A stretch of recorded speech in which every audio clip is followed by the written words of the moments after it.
여러분 안녕하세요. 자, 오늘 얘기는요, 좋은 토양, 나쁜 토양 만드는 우분, 개분,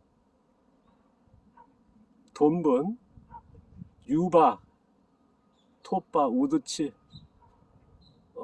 와 같은 재료로 퇴비 사용에 대해서 말씀드리겠습니다. 바로 전편에 제가 이제 유기물 사용에 대해서 말씀드렸죠. 자, 1농업 형태, 화학농, 친환경 유기농에 정착된 빠르게 키우는 빠른 농업의 유기물 사용과 땅심으로 농사 짓는 느린 농업이라는 이 형태의 농업에서 유기물 사용에 대해서 말씀드렸습니다. 제가 이제 이 농업, 느린 농업 형태에서 유기물 사용 하나 조금 오늘 덧붙여서 조금 얘기하고 있는 오늘 퇴비 사용에 대해서 말씀드릴 건데요. 자, 유기물도 그런 얘기했습니다. 제가 이제 브로콜리가 보면 이제 여기는 빨리 크고 이제 전통 재배 정도 속도, 요짝이는 지연 재배 정도 속도, 아주 다른 데는 이제 꽃가지 심은 게 수확하고 수확도 끝낸 데가 있을 정도로 이제 키우는 게 일반적인데 저희들은 아직도 수확하려면 지금 이달 말, 그리고 요거는 3월 달 돼야겠죠. 넘어야겠죠. 그런 땅심으로 농사 짓는 지연재배, 초지연재배 한다는, 거기에는 뭐냐, 전통, 여기가 이런 요 차이가 뭐냐면 이제 유기물 사용의 차이입니다. 그게 뭐냐면 이제 유기물, 어떤 유기물이냐, 거기에서 뭐 음식물이냐 아니면 뭐 그런 차이도 있으면 볏짚이냐 잔사도 있습니다만은 차이도 있습니다만은 여기에 녹색 유기물이냐 갈색 유기물이냐 녹갈색 유기물이냐. 자, 녹색 유기물 같은 건 이런 파란 풀에 100% 영향이 있는 거고, 갈색 유기물 어떻습니까? 영양이 5% 이내에 영양이 거의 없는. 근데 오래 가지 않습니까? 우리가 이제 이렇게 이거는 이제 옥수 때입니다만 수확 끝내고, 이런 같은 경우는 이제 거의 뭐 6개월 이상 가거든요. 이런 녹색 유기물, 이런 파란 풀 같은 거는 뭐 보름 그렇게 사라지지 않습니까? 그러면 거기에 미생물들이 녹색 유기물 같은 거 어떻습니까? 어떤 미생물이 살까?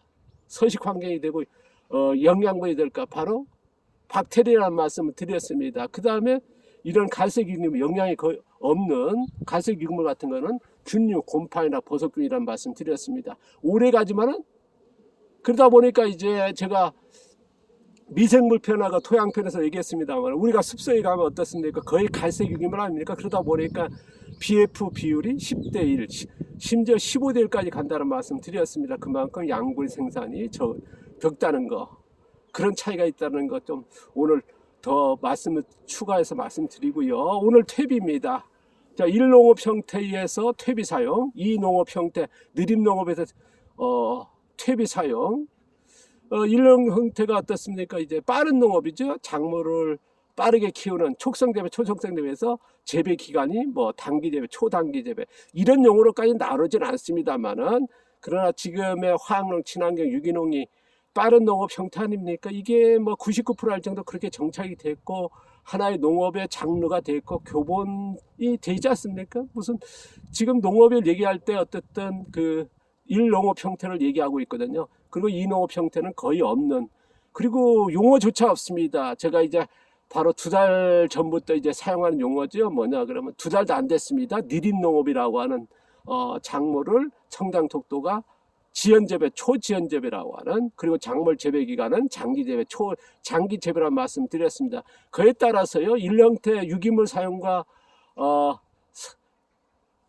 거의 비슷합니다만 퇴비 사용 오늘 또 덧붙여서 얘기하겠습니다. 자, 1농업 형태 빠른 농업에서는 퇴비 사용이 어떻습니까?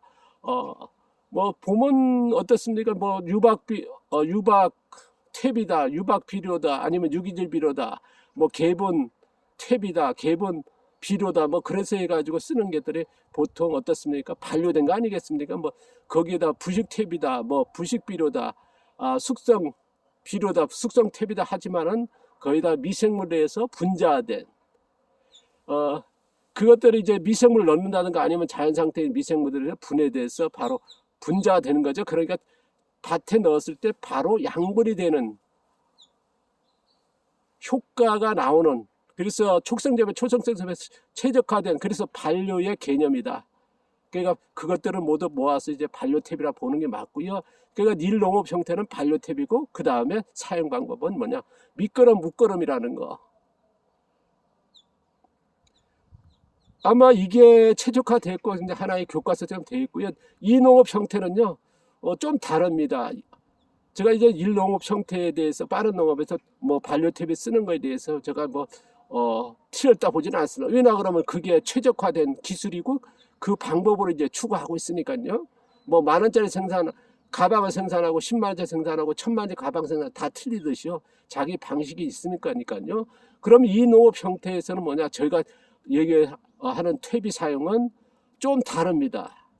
바로 숙성 퇴비입니다. 반려 퇴비는 아까도 말씀드렸습니다만 뭡니까, 재료가 분자돼서 바로 밭에 밑거름과 웃거름 났을 때 작물의 양분이 되는 형태다. 그러면 촉성제, 초적성제 되고 작물 재배 기간이 단기, 초단기 재배하는 최적화된 퇴비다. 반려 퇴비가. 그러면 숙성 퇴비 뭐냐, 느린 농업에 쓰는 거는 우리가 볏짚으로 퇴비를 만들었습니다. 이렇게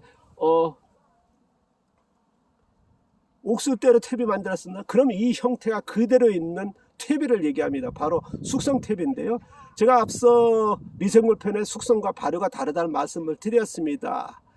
자, 여기서는 뭐냐, 바로 숙성 퇴비가 되는데요. 뭐냐, 볏짚, 아까도 말씀드린 볏짚을 가지고 이제 여러 가지 섞지 않습니까? 섞어서 퇴비 만들었을 때 뭐냐, 주 재료가 형태가 그대로 있는. 그럼 뭐냐, 아까는 반려 퇴비 맞았으니까 볏짚으로 반려탭 만들면 어떻습니까? 볏짚이 쪼개져서 바로 작물의 양분이 되는 형태죠. 그래서 이제 그거를 이제 반려탭이라 한다. 그러면 숙성탭이 뭐냐? 볏짚을 만들었는데 볏짚 형태가 그대로 있다. 그러면 그거를 어디에 쓰느냐? 밑거름과 웃거름 쓰는 게 어쨌든 상관없습니다. 하지만은 멀칭으로 쓴다는 거. 그러면 미생물의 서식 환경이 되겠죠. 동생물들이. 그러니까 서식 영양으로 넣는 거거든요. 자, 서식 영양 넣었으니까 어떻습니까? 미생물들의, 동생물들의 서식 환경이 되고 양분이 되고, 그러면 어떻습니까? 토양에서 작물에 필요한 양분을 생산하는데, 그러면 양분이 어떻습니까? 천천히 뭐 바로 반려퇴비 같은 경우는 넣자 말자 작물에 먹게끔 미생물이 이미 분자된 거고요.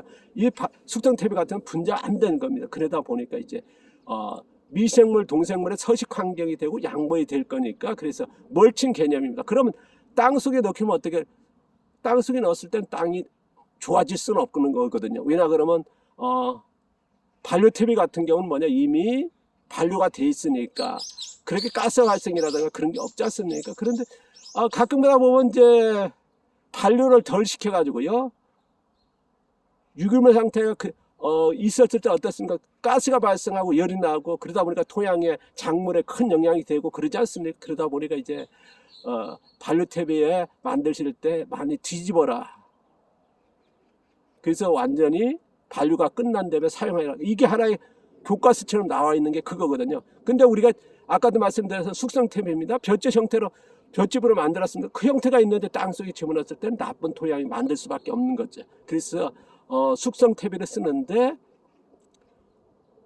멀칭으로 쓴다는 거. 땅속에 놨을 때는 나쁜 토양을 만드는 퇴비의 사용 방법. 그러니까 일농업 형태 빠른 농업에서는 반려퇴비가 맞는 거고요. 땅속으로 집어넣는 게. 왜냐 그러면 땅 위에다가 이렇게 뿌렸습니다. 가루화된 걸 뿌렸으니까 비가 오면 어떻습니까? 쓸려가 버리거든요. 그러니까 땅속에 넣는 게, 그 다음에 뿌리에 닿으니까 바로 효과가 높은 하나의 방법이 되는 거고, 이 농업 형태라는 건 땅심에 의해서 작물을 키우기 때문에, 그러니까 미생물, 동생물의 서식 환경이 되고 나서 양분화돼서 거기서 토양에서 생산된 약물을, 작물을 키우다 보니까, 그래서 숙성퇴비라고 하는, 그러니까 반려퇴비와 숙성퇴비 만드는 방법도 틀리고 형태가 다르죠. 그리고 쓰는 방법은 같습니다만은, 그래서 멀칭이라고 하는 방법이 좀 다르다는 거. 밑거름과 웃거름 같은데요.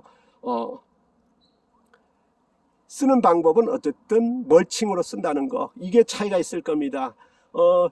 반려퇴비에 대해서는 이제 너무나 많은 것이 나와 있으니까 얘기 않고요. 제가 이제 숙성퇴비에 대해서는 따로 제가 이제 음식물 편에서 조금 얘기 끝냈는데요. 이해가 안 된다 하시는 분의 댓글이 있더라고요. 카리마님이. 그래서 제가 숙성TV에 대해서는 다시 한번 미생물하고 이제 증식하고 반려하고 이제 원원종과 원종과 종균이 뭐가 차이 있는지 이런 것들 다시 한번 다루겠습니다. 자, 오늘 반려TV에서 말씀드렸고요. 뭐 궁금 있으면 댓글 다십시오. 그러면 제가 그걸 꼭 필요한 거 있으면요 다시 한번 영상들 만들어서 올리도록 하겠습니다. 음식물 편에서 숙성TV가 이해가 안 된다. 그래서 그런 댓글 다셨더라고요. 그런 건 아주 좋은 제가 이제 꼭 참작해서 꼭 그 얘기 하겠습니다. 자, 오늘 TV 사용에 대해서 말씀드렸습니다. 감사합니다. 고맙습니다.